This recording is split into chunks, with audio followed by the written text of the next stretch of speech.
روزہ اور قرآن دونوں بندے کی سفارش کریں گے، یعنی اس بندے کی جو دن میں روزہ رکھے گا اور رات میں اللہ کے حضور میں کھڑے ہو کر اس کا پاک کلام قرآن مجید پڑھے گا یا سنے گا۔ روزہ عرض کرے گا، اے میرے پروردگار، میں نے اس بندے کو کھانے پینے اور نفس کی خواہش پورا کرنے سے روکے رکھا تھا، آج میری سفارش اس کے حق میں قبول فرما اور اس کے ساتھ مغفرت اور رحمت کا معاملہ فرما۔ قرآن کہے گا کہ میں نے اس کو رات کو سونے اور آرام کرنے سے روکے رکھا تھا،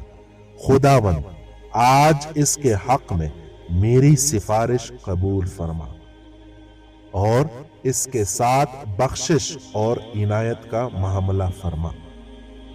چنانچہ روزہ اور قرآن دونوں کی سفارش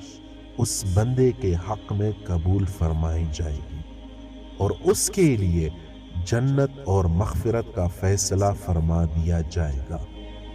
جو شخص روزہ رکھتا ہے اس کے لیے آسمان کے دروازے کھل جاتے ہیں اور اس شخص کے اعضاء اللہ تعالی کی تسبیح کرتے ہیں اور پہلے آسمان والے سورج غروب ہونے تک اس کے لیے استغفار کرتے رہتے ہیں۔ پھر اگر وہ